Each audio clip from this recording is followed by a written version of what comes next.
What's up, everybody? Hey. Welcome to RTwithPT, Real Talk with Pastor Troy. We're going to talk about some real stuff today. We are. No Troylet humor today. It's a throwback to episode 2. If you saw that. Troylet? No Troylet humor. Well, it was Mother's Day recently. Yeah, so that's true. My mom always reminds me of my nickname. Troylet. Oh, I bet. Yeah. I just realized that maybe I think I texted my mom a funny gift, but I don't think I called her. But I'm the worst at those kinds of things. Really? Like, I don't know what it says about a person that they never remember to call anyone on their birthday. I'll tell you guys all something, and this is okay because I don't think she's going to be watching. My wife, that is. I forgot to say happy birthday to my wife this year. Oh, that's bad. Well, last year, yeah. That's bad. So I knew it was her birthday, and when we woke up, I made her breakfast, and I was asking her if she needed anything. So I did things to honor her in that way, but I completely forgot to say it. That will get you in trouble, man. And so, strangest thing, I'm actually on this platform in a little closet right over there working, and my Edward Jones guy just calls me and says, "Hey, this is so bizarre. Just want to remind you, today's your wife's birthday." Wow. And I was like, "Oh, it really is." I knew that, but I realized then at that moment I'd forgotten to say it. And then she has classes for school, and by the time I got home, it was too late. Oh, I tried to make it up, but I don't know what it is. I guess in that way, and that's kind of what we're here to talk about today. We're talking about that's a good little story. Talk about transition. honoring. I don't think it makes me look that good. Hey, well, listen. Just to make you feel better, I forgot my wife's birthday. I forgot Valentine's Day, all in 1 year, and I ended up in a book about it. So it's eternal. My mistake that I made. I think different things maybe it's a personality thing, maybe it's a station of life thing, but I think different things make people feel honored. Yeah. Because for me, the most honored I feel on my birthday is when no one says anything to me at all. Really? I don't want anybody to say happy birthday. This is a very anxious thing about me. I'm always afraid I have to say something back and that it's not going to be the right thing. Oh, yeah. So people are always like, happy birthday, and after the 13th, I need it. Thanks. My love language is words of affirmation, so that I feed on that. So I love that. You look great today, buddy. Oh, thank you. Yeah, there you go. It's a good way. So we need to kind of intro what we're talking about first. Yeah. Make sure everybody knows what we're going to talk about. We're talking about honor today.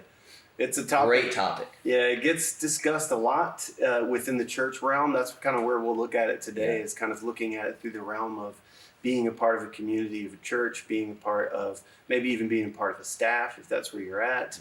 Yeah. And so who better to have a conversation with honor than a senior pastor of a church? Yeah. You've been doing this for 20 years, this church, right? Yep. Almost 20 years. 30 years in ministry. Pastor Penny, our other senior pastor here.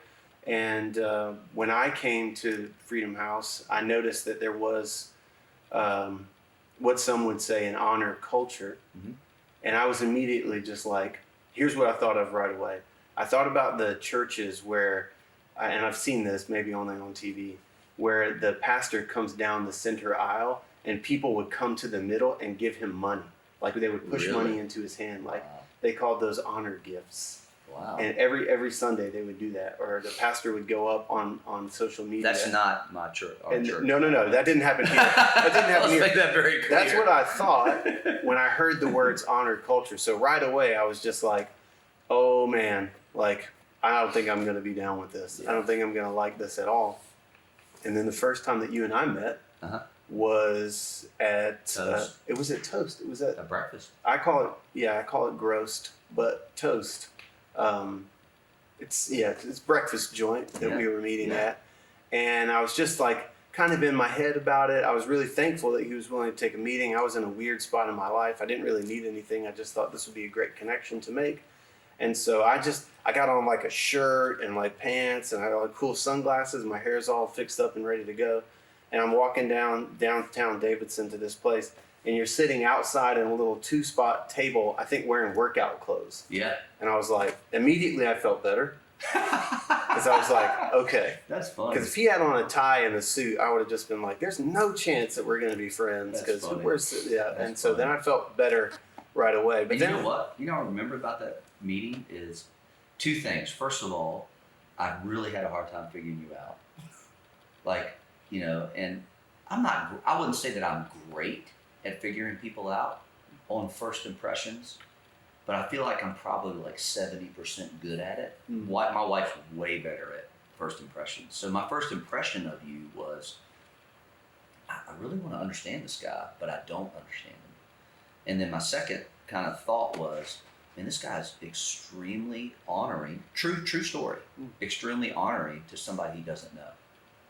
You know, which I thought was really nice, the way you immediately called me Pastor Troy, which I don't need that. right. But it really shows honor.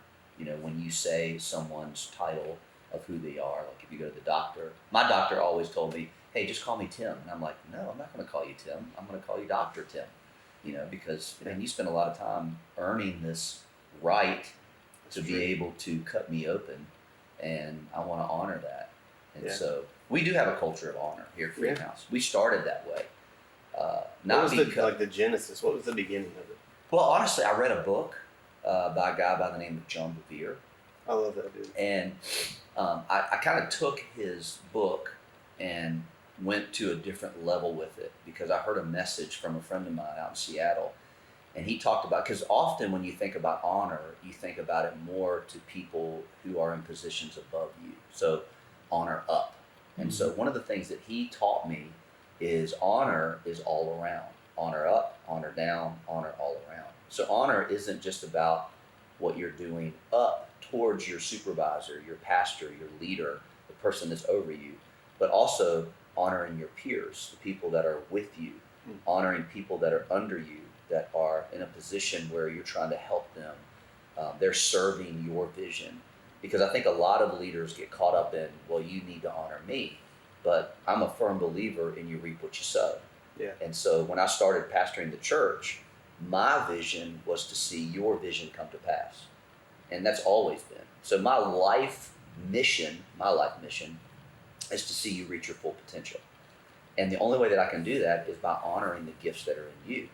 And what I found out is when I honor you, and that's what honor means. It means to value, to give worth to. When I value you, when I give worth to you, then you know what happens? There's always a reciprocal response. You're going to honor, you're going to value, you're going to give worth to me and who I am, because you want something from me inherently. Yeah. And I don't. When I want is maybe a bad word. Desire. You desire to see something in you, and I think the thing that I want is for you, Dusty Beach, to be all that Dusty Beach can be. And there are things that you don't see that I do, that I know that you can grow in, get better in, fix, or improve upon. And honoring you actually puts you in a position where you can receive that way better. And so that culture is what we started the church with. Man, I wish that more senior pastors could hear that as they're getting ready to start. Because I feel like the heart of a senior pastor when they start a church is that. I want to believe that anyway. Yeah. And I think they get so caught up in what they see, or it's possible for them to get so caught up in what they see that they just catch on to the back part of it. Right. That they just catch on to the honor coming this way to them. Yeah. And they don't understand or get the honor going out. Right. Which is what, to me, that's what creates a true culture of honor. Is when it is reciprocal like that. Yeah. Because when it's not, then it feels more like a mandate of honor, where like honor is like required. And it's like that thing when you probably heard it said a bunch, that I'll never ask you to trust me. I want to live in a way that ensures that you're going to do That's that. Good. That's a good point. Yeah. And so I tell my kids all the time, like, don't say honestly and then start talking, because it implies that you're not honest all the time. and I think that way about people. So like saying, let me be honest with you. Yeah. So that means everything else honest, you said was not honest. Right. But this is. Right. And I think the same kind of thing applies to the way we talk about honor in church. And that's thinking from a staff person's perspective, having served senior pastors for all of my life, I think that it is something that it's a real output of how you feel about someone, and you can hear it in how you talk about them to other people, even when you're listening to the way you talk about it. Like, you don't have to, it should be something that people just catch on to and know. Right. Your example should be one that draws others to honor all the way around, but even specifically to honor upward. Yeah. If I'm surrounded by people that I'm constantly having to correct for not having an attitude of honor, I count myself responsible because I think they're learning from my example.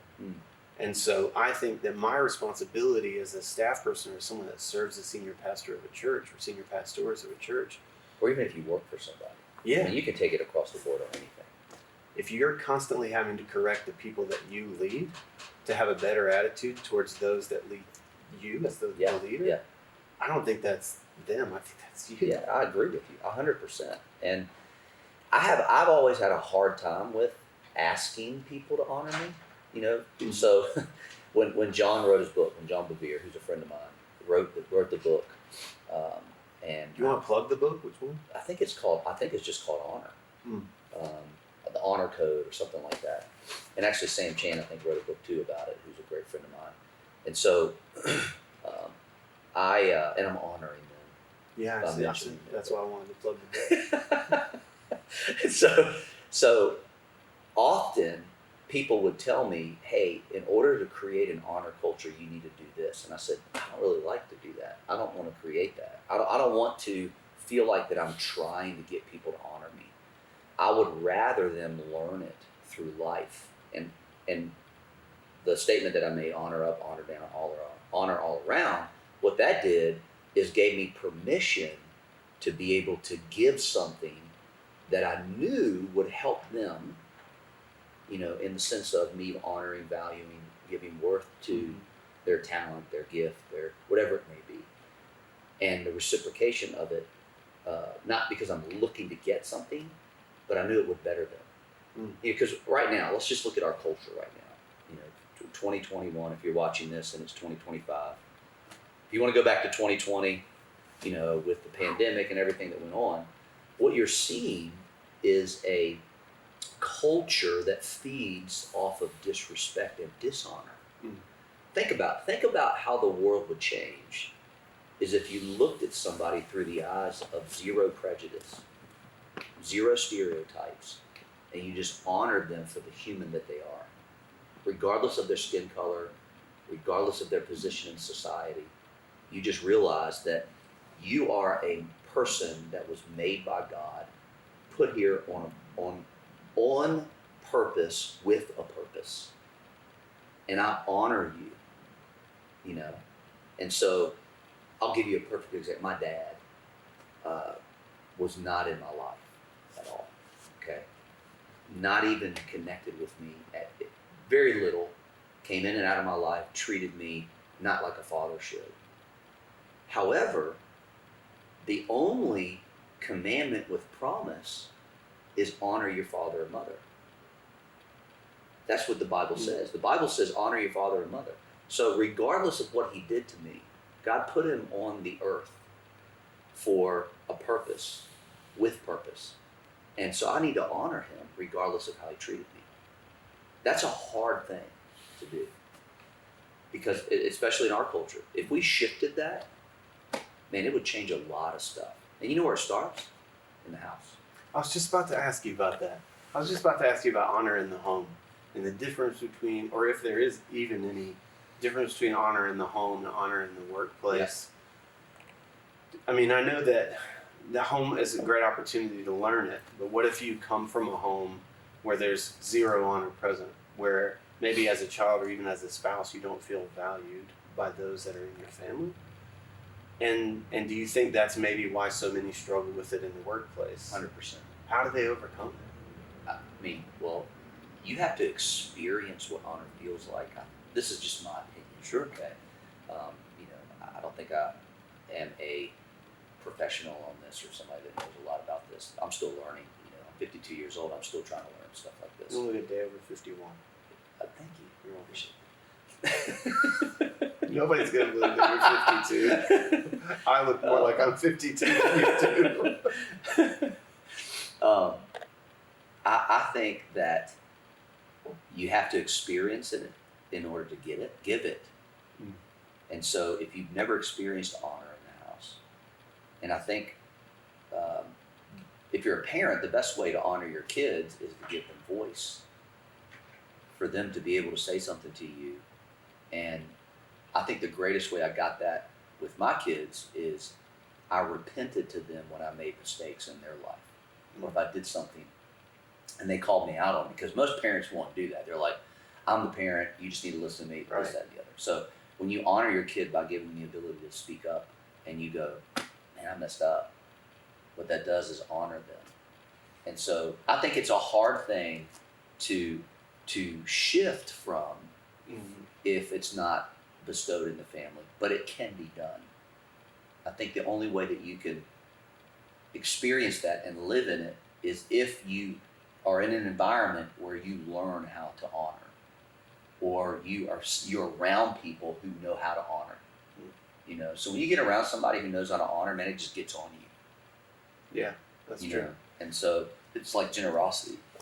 It's like any of those things. You know, when you get around somebody that's generous, man, you just want to be generous.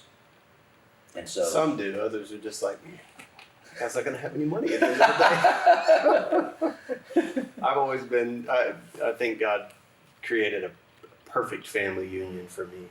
My thoughts have always just been like, I know this person and they need new shoes. I'm just going to buy them some new shoes. Yeah.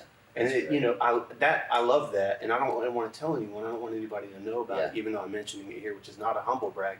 But I could do that sometimes until there's nothing left. Sure. And so my wife helps me be generous and wise at the same time. Yeah. And so, and then this just happened not too long ago. I went home and I said, man, I was around this person and I really felt like there was just a need there. And she was like, let's just meet it. Let's just meet the need. That's good. And when she did that, I was just like, oh man, that's honor. I've never been more attracted to her. And those my kind of moments, seeing that kind of thing. But when you were talking about repenting to your kids, I grew up in a home, a Christian home. My dad was a pastor. Yeah. And I think my dad loved me immensely more than, or showed me love immensely more than his dad did for him. Right. But even still, I felt like there was something that I wasn't getting that I wanted. And I used to try to engage him in these conversations, which was hard because once I got smart enough to have conversations with him, he wasn't well physically. But I used to just, I would take such issue with because I said so. And I would just be so angry when he would say that to me. He would want me to do something and I would say, why? And he would just say, because I said so. Yeah. And it just burst a thing in me. And I said, I'll never say that to my kids. And I don't think it's right or wrong to do it. It was a personal thing for me. Sure. And so, but it opened the door for me to, even last night, for example, I have 3 kids. The middle one, Fletcher, and the little one, Nora. Fletcher is, thank you so much. And the oldest is Maggie, equal plug, equal honor. Yeah. But Fletcher is very justice oriented, very fair minded. and as an adult, I think that will serve him well because he cares about the needs of others. As a child, he wants everything that everyone else gets as well. Right. And so Nora she got to do something past the time she was supposed to.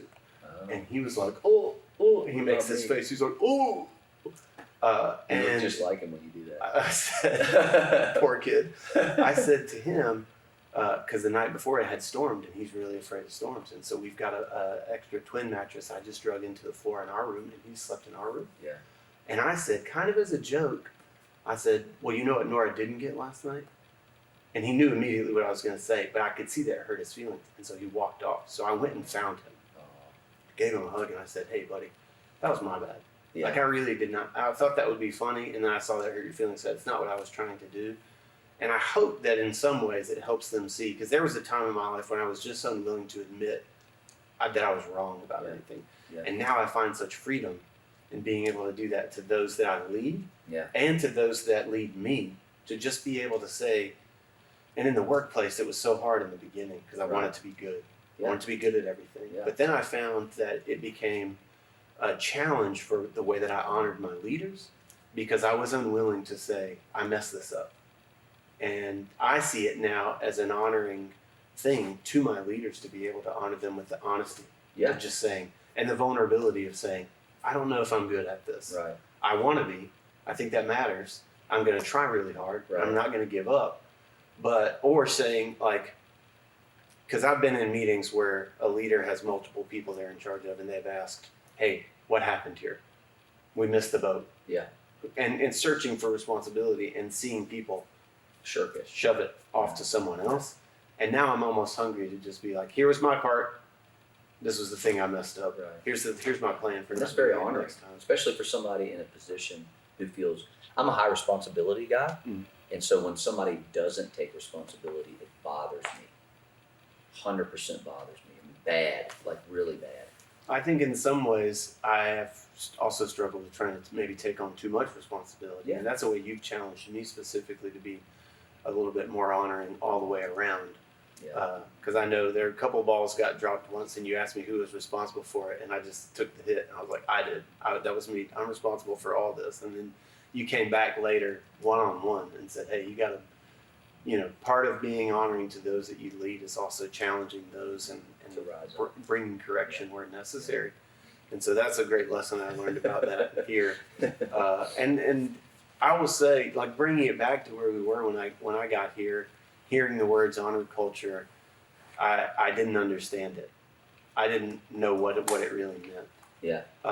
And it's been a great education for me to understand and know. And even if I think about our first breakfast together, I thought I was being sly, and I had grabbed the check and you didn't notice. And then it was so hot they moved us inside. And then when we wrapped up, you started looking for the check, and I was like, no, I've got it. And you said, listen, I eat here all the time. Our waiter goes to my church. No one's going to let you pay for this. I'm paying for this breakfast. And so I just thought that I'm the one that called the breakfast. Right. And in my mind, I'm just thinking, that's my bill. Yeah. Like, because I asked for the time. Yeah. And so I saw immediately. I knew you didn't have a job then. So. That's also true.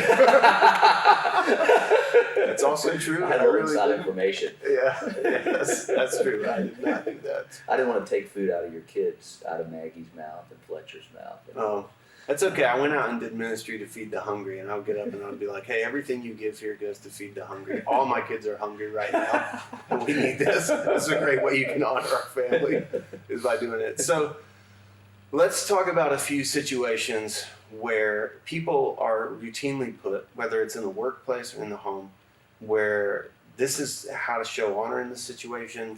This is what dishonor looks like. Okay. So I'm a part of a church, and I think you'll catch on to this very quickly. I've been a part of other churches in the past. I've been a part of leadership in other churches in the past, and I come to be a part of a church, Freedom House, for example. Right. And now I want to be a leader. Yep. And one of the things that's great about being involved in Freedom House is that there's a leadership pipeline. Right. So there's opportunities for everybody that wants to get involved. Yep. And there's training, there's classes, there's opportunities to take you from wherever you're at to the next thing, to help people realize their full potential, which I love. But which is great for any church to have. Yes. You got to have a pathway. That's right. I mean, there has to be a pathway. So I want to be a leader, but maybe I feel like I've done all of this somewhere else before. Right. Or I've served at a high level somewhere else Right. before. So what's the best way that I can honor you as the leader of the church and the church overall to follow that path to becoming a leader? The best way is to honor the process. And what that does to somebody, especially, so if let's just use that hypothetical, for example, if somebody comes from another church, there's two things that can happen. First of all, the pastor could understand what the church is like, maybe through other people that are in relationship that come from that church, or they may have zero idea what the church is like, and so you're coming from a specific DNA, a culture, which is a belief of how things are done. And it doesn't mean that we don't want, as a leader, for you to give your viewpoint and lead with your own perspective. However, the pipeline, the process, and honoring that is important for the leader to understand that you can be faithful in something regardless of whether you think it's important or not, which is a form of honor. And so walking through the specific steps is tells the pastor, the leader, I really want to do this. I trust that I'm going to get something from this. And then really not looking at it as, crap, I got to go through this. I got to jump these hurdles in order to get to the position that I want to get into. And so, because you might learn something in the process. You might learn something about the leadership of that church. You might learn something about the church itself that you did not know. Right. In every environment, workplace, church, family has its own culture. And a good environment, and culture is either by design or by default. Okay, so you have to design culture or you default to a culture. Everything has culture. Your family has a culture, restaurants have a culture. Whether it's designed or defaulted is dependent upon what that owner, pastor, or whatever is giving to the culture. We have a very designed culture here. And it's not that we're trying to hinder, we're trying to make sure that our vision is being portrayed through every avenue and every environment. And so honoring that, very important. So don't try to, and let the leader tell you, hey, you don't need to do that. Let the leader come and tell you based on your ability and desire to walk through the steps. Because I've done that before. Okay, let's just use worship leaders, for example. Because you're a worship leader, they're a little crazy. They can be. They're a little messed up. They can be.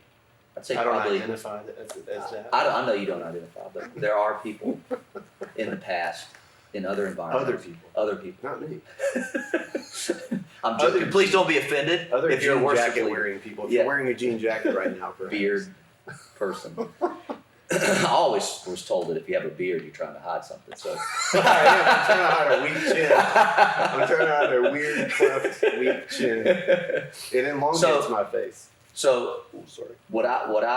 I'm always on guard if somebody walks in the room and goes, I'm a worship leader, and they usually don't do it this abrupt and this out front. But hey, I used to lead worship at such and such a church. I'd love to get involved. And then I go, okay, well, then here's the steps. And they never do it. Okay, they never even take even a step. So that bothers me. Because what I'm thinking is, do they think they're above the steps? What is it about that is wrong? Just because you did something in another church doesn't necessarily mean you know how it's done at this particular environment. So I have, however, had people come in and they go, hey, I really want to get involved. I want to serve. Where do you need me?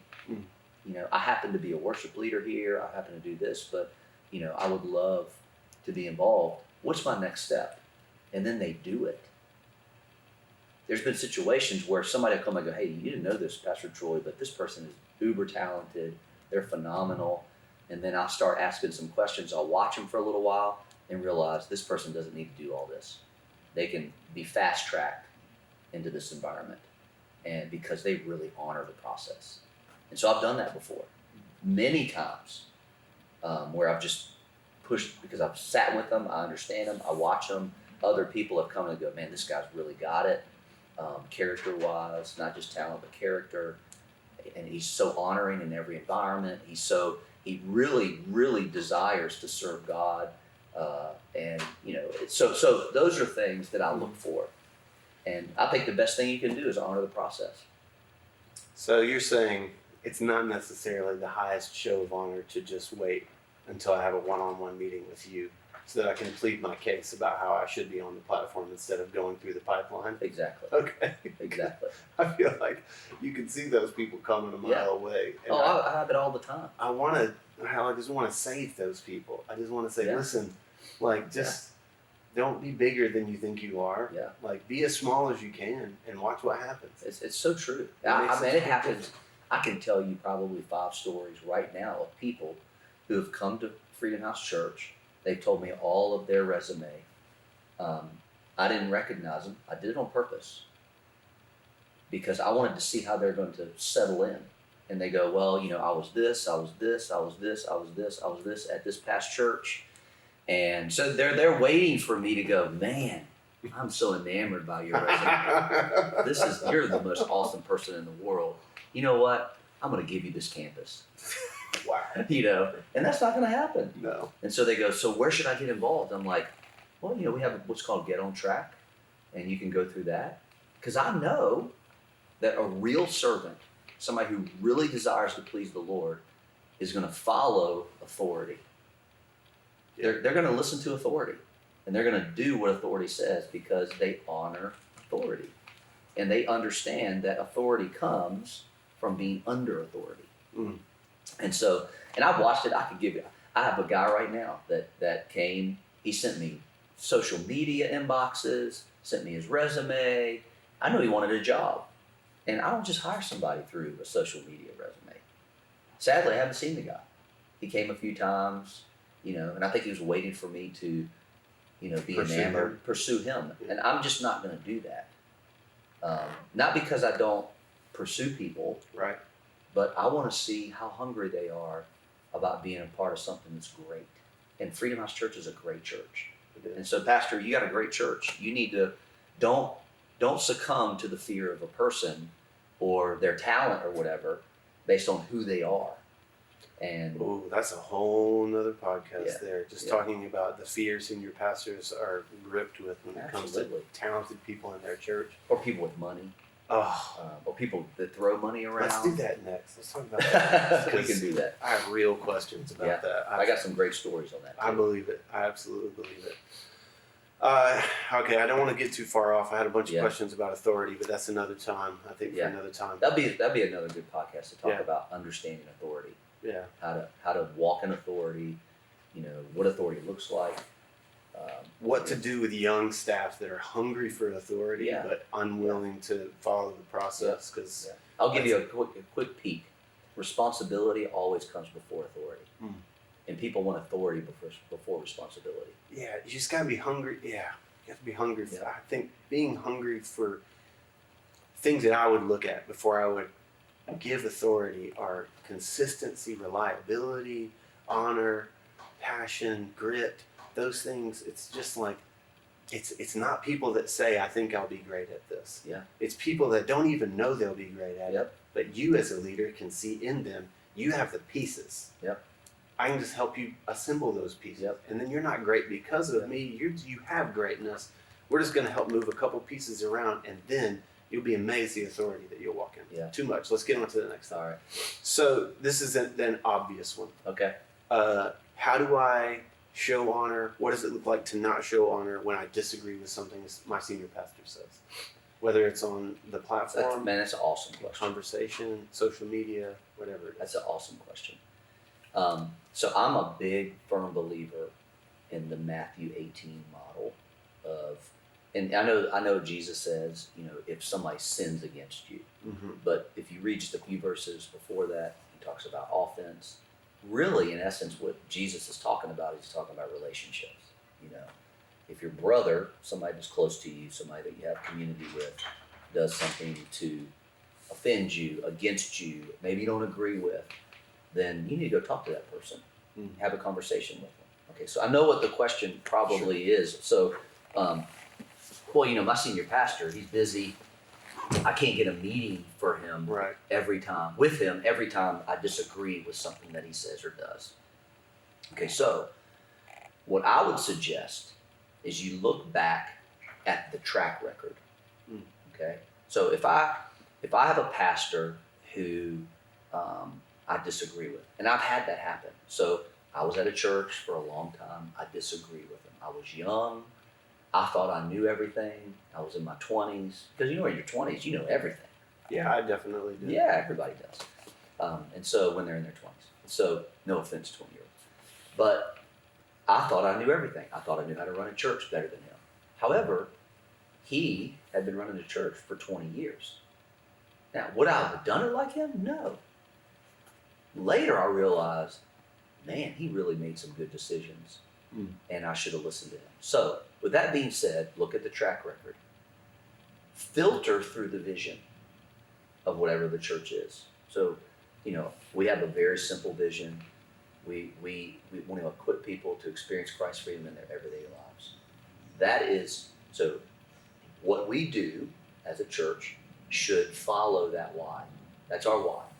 We're doing this. Equip people to experience Christ's freedom in their everyday lives. So track record, look back at the history, look back at the vision. Are they filtering everything through the vision? If it's still cloudy, then be honest. If you're on staff, then you should be able to have a conversation with your pastor. And go, hey, I just have some questions. There's a big difference between being questioning and asking a question. Questioning is somebody who's always having a problem with alignment, with culture, with DNA. Having a question is, hey, could you just explain this to me? Now, here's where it gets kind of rough. What if the pastor says, hey, listen, you just got to trust me in this? Then you have to decide, is this person trustworthy? Right. And again, track record, vision, if they've adhered to that, then you just go, I trust that pastor, I trust that authority to be able to operate. Now, if there's manipulation, if it's shaky, then you have some right to maybe start digging a little bit farther. But then you just go, but I think it's Matthew 18. You go to that person. If it doesn't work then, go get somebody else. Follow the protocol. Okay. So like if you're in a position where your direct report, you have a direct report to, go to that direct report, make your case. Ask them if it doesn't get resolved, go to the next level. So follow the steps in your organization. Don't just go run to the pastor every time something happens, or the pastor's wife every time something happens, because they're going to start going, man, what's up with this guy? He doesn't get what's going on, or this girl. But you need to go through the process, through the persons that are involved. So you go to your supervisor, let them talk to it, and have that expectation. I know at Freedom House, we have an open door. I have an open door policy, always had. And I think because I have the open door policy, I don't get a whole lot of those questions. Honestly, maybe 2 or 3 a year, honestly. And so I did an honestly thing. I just caught myself. No, it's okay. It's okay. But like 2 or 3 times a year, where we'll have questions, we'll have a conversation. I'll sit down with somebody, and they'll have a bunch of stuff that they want to, and that's fine with me. I'm not insecure in what I'm doing, so that doesn't bother me. Well, I can. Does that answer your question? Does that help? Yeah, absolutely. I can say when I was a volunteer here, I was having a hard time engaging with passionate service in the area that I was serving in, due to things that didn't have anything to do with you. And so I was just typing an email that just said, hey, I'm going to step down for like a month. Not for a long time. Right. Not I'm quitting, not I'm leaving the church. Sure. Just, hey, I'm going to step down for a month. Because what happened for me was I felt like I was on the platform and I wasn't there the way I should have been. Right. There was things I had to work out, things I had to figure out for me, that I had to resolve my own issues. And then I didn't want to be on the platform if I wasn't clear about those things. And so I was just typing this email, and I remember exactly where I was, because I was working at the time, and I was in a dressing room in Los Angeles. I was typing this email that says, hey, I'm going to do this. Right away, before I even hit send, Jenny, who works with you and Pastor Penny, sent me a text that said, hey, Pastor Troy wants to know if you want to catch up for breakfast. I texted my wife right away and said, I'm legit about to send this email. And Jenny hits me up and says that PT wants to have breakfast. And so I said yes. We set the thing up. We worked it out with the schedules, and we went. And then I had the opportunity to kind of tell you what I was thinking, what I was feeling, and walk through. And then you walked me through those things. And then at some point, you said something that no one had ever really said to me before, and it didn't even really connect or click with me until maybe a little bit later. But it made me so comfortable. It made me feel so covered. It made me feel honored. One, that you would take the time to even have breakfast with me. Right. And you didn't even know it was an issue. I didn't come to you with the thing. I wasn't even sending that email to you. I was sending it to the person that I was serving underneath. And then, but it just a random audience. And then I was able to kind of air it out. And then at some point you just said, hey, do you see Pastor Penny and I as your pastors? I said, yeah, absolutely. He said, then it's going to be fine. You said, it's going to be fine. We're going to figure it out. And I knew then that I didn't have to have resolution to all those things because I was allowed to not be perfect. Yeah. I was allowed to not have the answers, and that I was going to be loved through the process. And I felt so honored in this being like, I'm turning the corner on 40 right now, and I've been in church my whole life. And that being the first time really that I felt like I was a part of a church where I was pastored. Being on staff at a church my whole life has made it hard for me to see my boss as my pastor. It's just a difficult thing. I think it's difficult for people that are on staffs to feel that way because Sunday becomes their job and not their community and not their opportunity for growth and not their opportunity to serve, not their opportunity to worship. And that's a mindset. The church doesn't do that to people. We do that to ourselves as staff people. That's a good point. The church doesn't do it. We do it. We tell ourselves that our contribution as employees is more valuable than what we get out of serving on a Sunday morning, which is not correct. And so we do it. But for me, it turned the corner and it made me feel like, man, yeah. And I was just a volunteer. Yeah. And I'll always be a volunteer here. Yeah. For the rest of my life. I'll always be a volunteer here.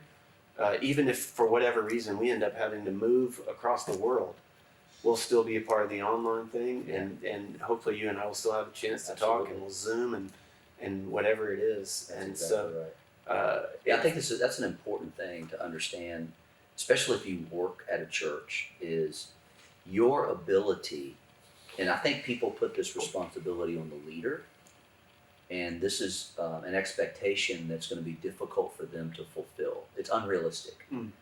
And I've learned this over the 20 years. You know, when a staff person, somebody that works for me, they have to be able to shift hats on me pretty quickly. And so I wear a pastor hat, I wear a boss hat, I wear a friend hat, all three of those, a coworker hat, a golf hat. a golf hat. Do you wear hats when you golf? Yes, I can't even golf without a hat on. Exactly. It's very difficult. Golf hat. So let's just use those three hats: pastor, boss, friend. So we love the friend, okay? Sometimes it's hard to handle the boss hat, and the pastor hat is the one that we get the most from. See, the anointing is on the calling, on the pastor. So when it comes to what you're going to get from me, you're going to get the most from and I sit in the position of pastor. So the anointing is on the gift, on the calling. When I sit in that calling, the anointing is on that. So when I preach, when I lead, whatever, as a pastor, shepherd, then there's anointing on that. Sure, there's anointing on a friend, there's anointing on a boss, but it's not nearly as much as on the pastor, because that's one of the fivefold callings. It's the responsibility of the person that's working for the pastor to be able to understand what hat that leader is in. It's not the responsibility of the pastor to go, hey, just want to let you know I'm in the boss hat right now. Right. Hey, just want to let you know I'm on the friend. Hey, I just want to let you know I'm the pastor right now. Your ability to go, oh, he's talking as a pastor right now, as a boss right now, as a friend right now. He made a joke. He's still my pastor, but he can still make a joke because I understand right now he's my friend. Yeah. He made a joke, or he said something really hard to me, so that was his boss right now, because he's holding me accountable to the job that I'm being paid to do. So I'm not going to discount his ability to speak to me on Sunday morning when I'm sitting in the congregation because I'm mad at him because he held me accountable to the job I was supposed to do because I'm getting paid to do it. Right. So that your ability as a staff person to honor all three of those seats is your responsibility, not mine. Right. And the moment that you put that expectation on me, you're setting yourself up for failure. Yeah. Because it's difficult for a pastor, whether they have 100 people in their church or 10,000, to be able to tell you every single time they're going to shift hats. You got to honor throughout that process. And one of the greatest ways you can do that is go, hey, Troy is sitting with me right now, and he's my pastor, PT. And I understand he's trying to shepherd me. He's trying to help me with my marriage. He's trying to give me some wisdom here. And he just made a joke. And now he's my friend. Does that make sense? Yeah. I think for me, if I'm always wearing if I had a hat that reflected which of those modes you were in, I'm only ever wearing the pastor hat. That allows my mindset I don't slip into a mode where, because I see, and you and I have all three of those relationships. Yeah, we do. And I feel pastored through your teaching on Sunday, through your book, through the opportunities that I get, find them, hide them, feed them in our all team. I feel pastored and taught through those. I also feel pastored through the way that you boss, because it's through relationship, it's honest, it's direct, it's clear. And then I also feel pastored in the way that we are friends. And so, but you understand how people can get confused. I absolutely do. But part of the reason I think why I can do that is because I don't have a desire to interact with you in a way that wouldn't honor you as my pastor. And so it's easier for me, and that may be just through time and experience, to know that I don't think of you as one of the guys. We can go have fun, we can go on a road trip, we can go play golf, whatever. Whatever it is, we can go do all of that. But for me, I always want to be honoring you as my pastor, and then seeing how you do those things and move. That's how I make sure I don't get myself into a dishonorable mindset. Yeah. So, well, you become familiar. If you get too familiar with the friend, mm-hmm. sometimes it's difficult to receive from the pastor. Yeah. If you get too familiar with the boss, sometimes it's very difficult to fall into the friend category. Yeah. And it doesn't mean that you need to be friends with your pastor. Right. Just because you're on staff doesn't mean you're going to be friends with your pastor. Just if it happens, it happens. Don't try to force it because it gets weird. The first pastor I've ever been friends with. Well, you know what I'm saying? I know. Because I think sometimes you go into, especially if the staff is small, or even if it's large, like, man, I got hired at Freedom House Church, and me and Pastor Troy are going to be friends. It might not happen. Doesn't mean that we can't hang out and spend time together, but we may not go on vacation together. You mean being a pastor doesn't make you a friend to all? It doesn't mean your personality lines up with everyone's? No, and that's a false expectation. Yeah. But what has happened, I know this has happened in the past, and this is where dishonor comes in, is if you get too familiar, that's a troubling place. Yeah. Because then when something is said that comes from an authoritative position, you're going to have a hard time messing with it because you're so familiar on one level of relationship. And this goes, remember, honor up, honor down, honor around. Yeah. So your familiarity can create dishonor if you're not careful. It really can. I think that one of the things that also helps people maintain an attitude of honor is how they speak about a pastor or a person that they are under when they're not around.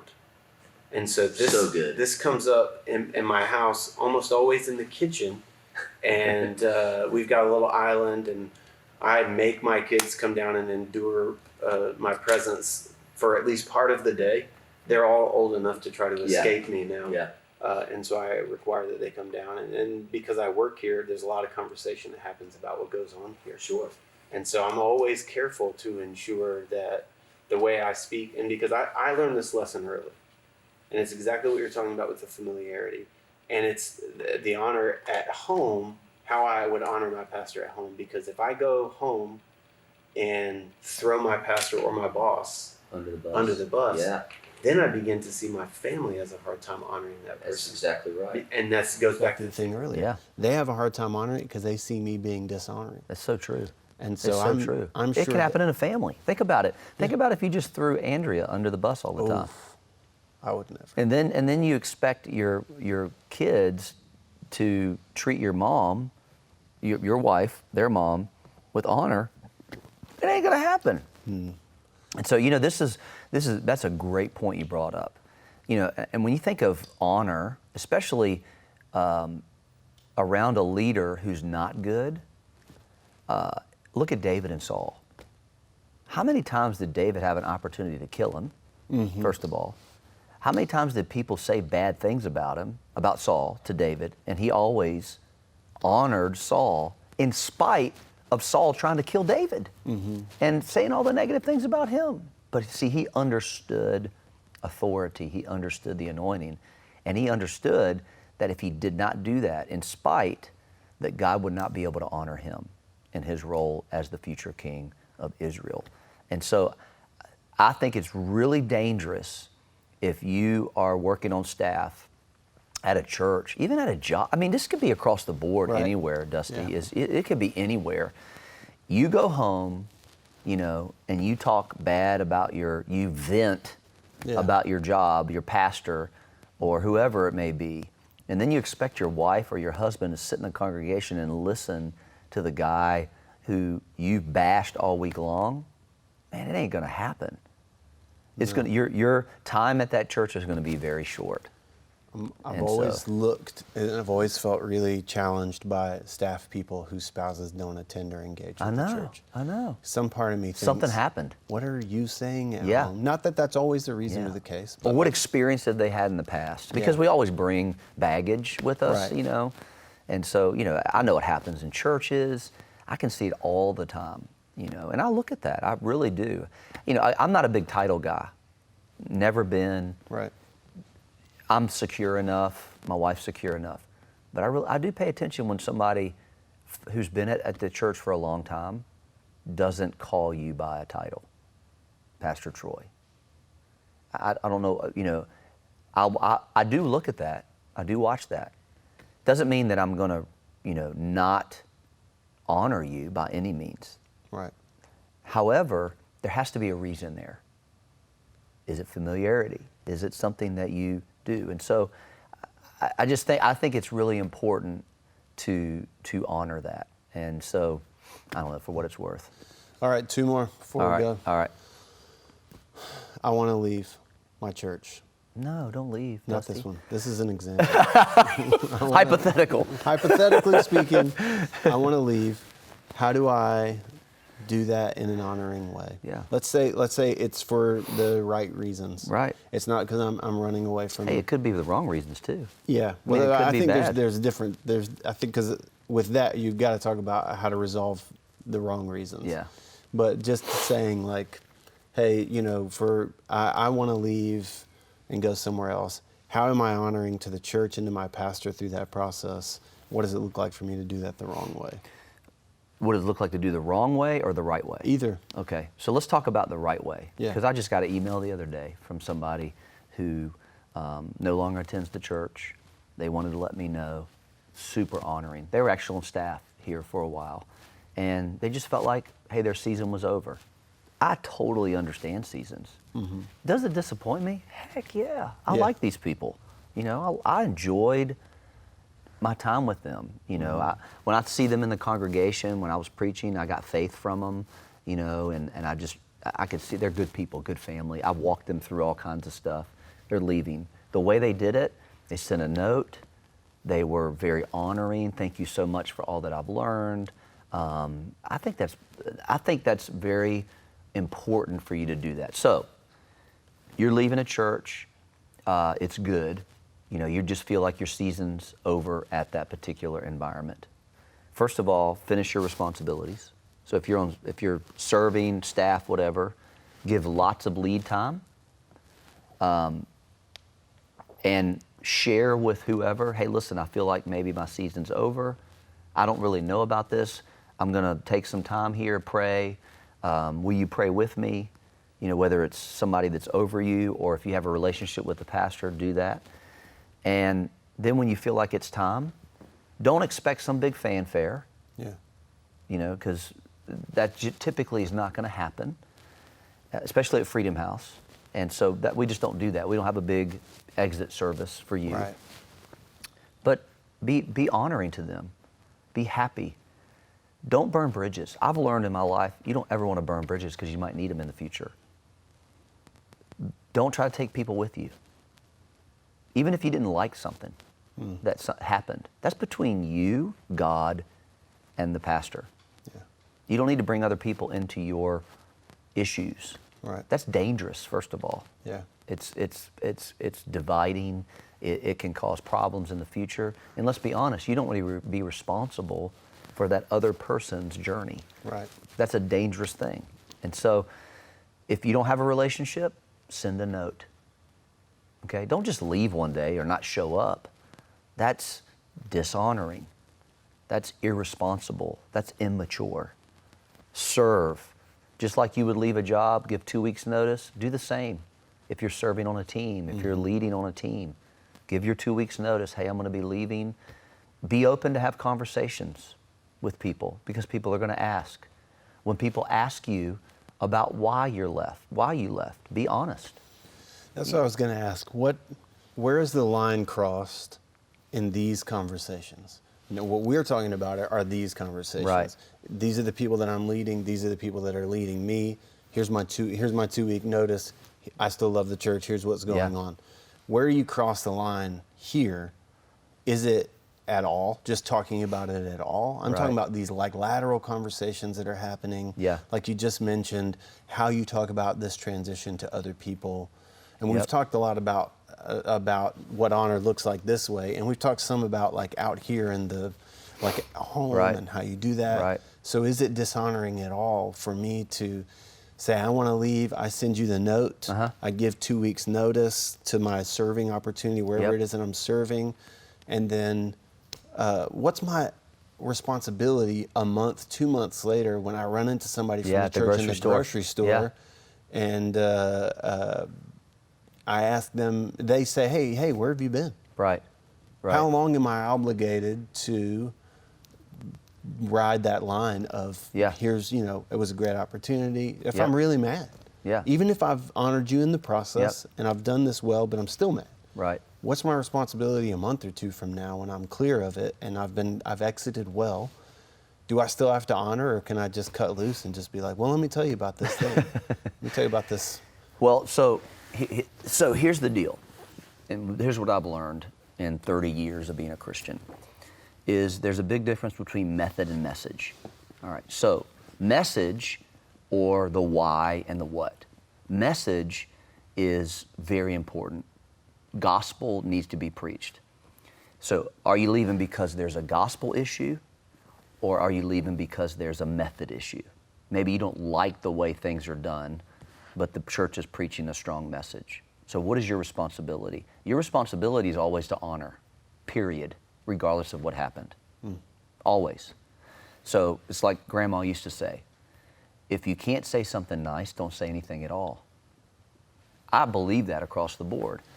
If there's a message issue, your complaint should be dealing with the authority. If you don't believe, if something is theologically off in the church, deal with it there. If somebody comes to you in the grocery store 2 months later, hey, listen, why did you leave? Let me tell you, first of all, everybody's going to assume that it's bad. Right. Always across the board. The best thing you can do is, if it's bad and you don't want to get in this long conversation in the grocery store about some theological thing, just go, hey, my season was up there and I had to leave, depending upon the relationship you have with that person. If it's a method issue, I wouldn't even touch it, to be honest with you. I didn't like the way that they did music. I didn't like the way, that's between you, that's all opinionated. Right. Well, I don't think they did enough gospel music, or I don't think they did enough rock music, or the pastor hates country music, person or could leave a he talked modern about church. Cats. Okay, those are not theological issues. Felines? Yeah. Cats? Those are opinions. Yeah. And I don't even think those should be brought up in a conversation. Not necessary. Right. Because now you're bringing somebody in on your opinion, your offense. Sadly, it happens all the time. So, with that being said, you meet somebody 2 months later, hey, haven't seen you at church. Where you been? Hey, my season was over there. Had a great run. Love Troy and Penny. And we're attending XYZ church. It's a great church, great fit for us. There's probably a church called XYZ Church at this point. It's a great fit for us. Yeah. And it's always a good way. I'll always remember my time at Freedom House. Yeah. It's the best way to handle it. Yeah. You said something about what Grandma used to say. My grandma used to tell me if I ate green beans, I could fly. That's dangerous. Yeah, that was a lie. That was a lie. She was a liar. She was a great woman. Her name was Cleo. She was a great woman. There's a little grandparent humor for you there. Last one, All right. and then we'll go. All right. This has been good conversation, by the way. I've enjoyed it. This is a heavy one, so we All probably right. should have gone earlier. Probably should have gotten to it earlier. All right. So I'm a part of a church. Yep.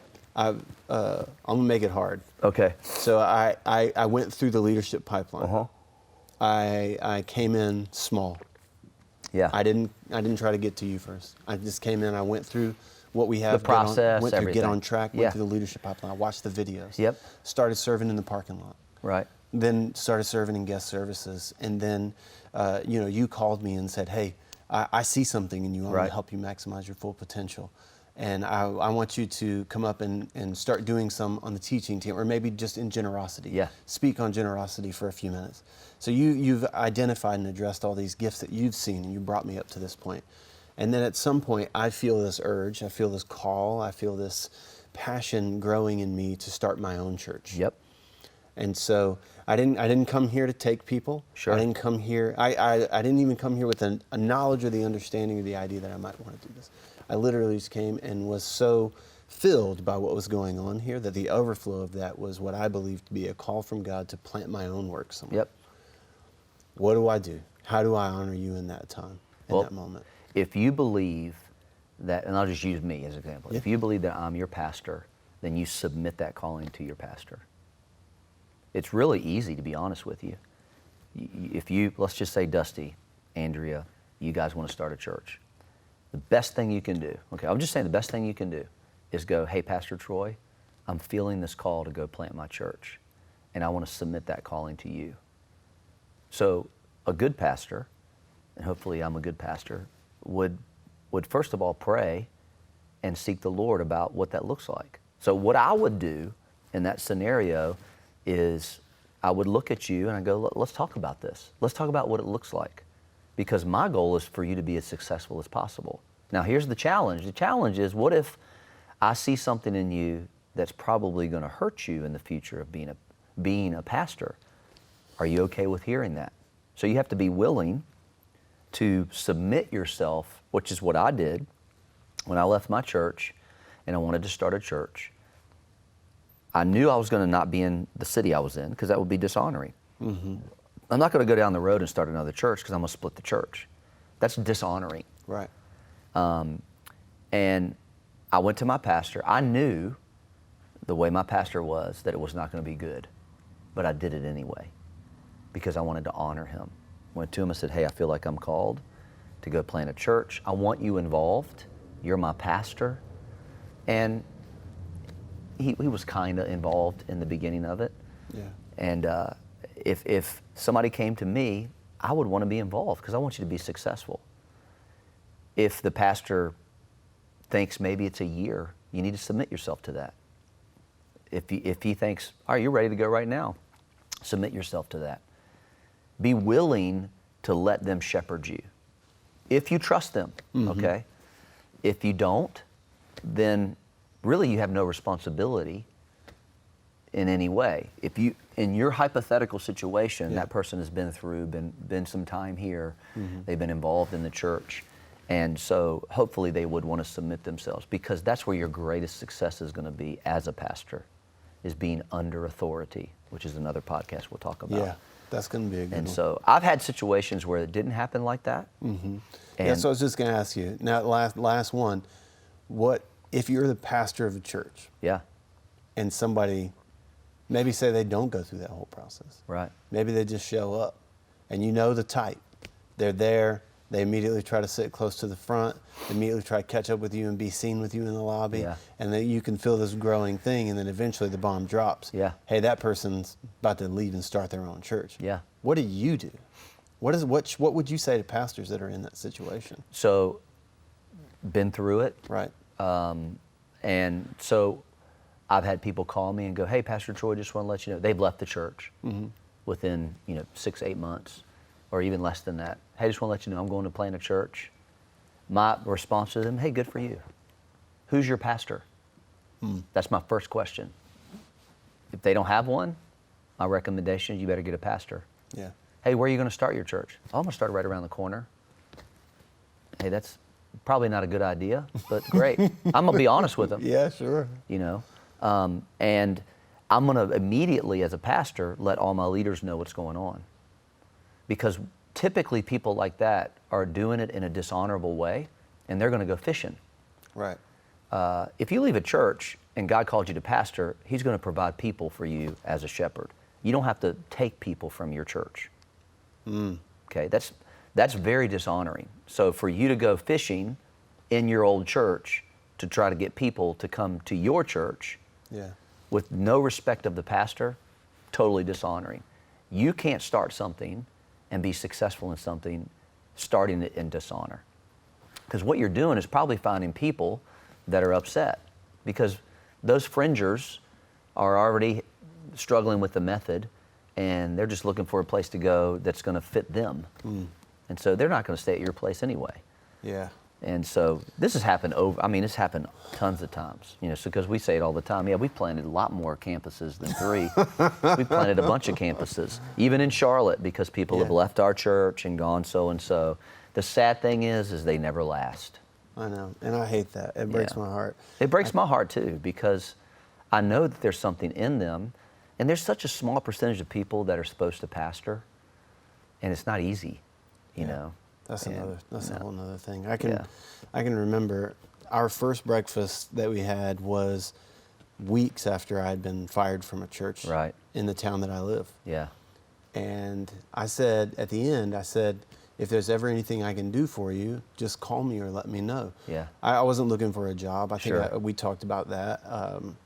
Well, you had something you wanted to do. You had some things, and you're stepping into that now. You said, You said, now that I'm under something. Yeah.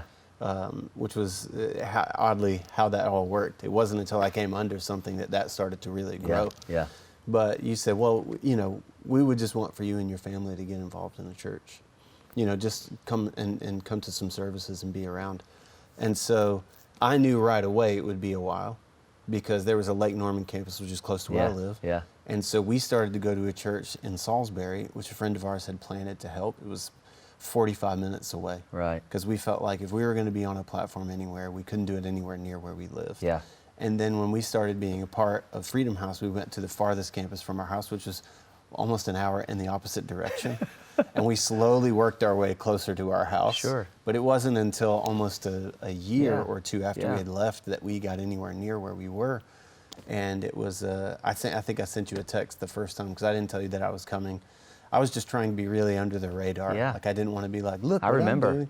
And so I just sent you a text that said, hey, this was great. I came and served around Christmas time and thought this was really fantastic. Yeah. And then just slowly but surely started to move into like a closer orbit of where I was. Right. But it was important to me to honor the last place that I was, to ensure that nobody would, because quitting is one thing, getting fired is something a lot of other people get rowdy about. Right.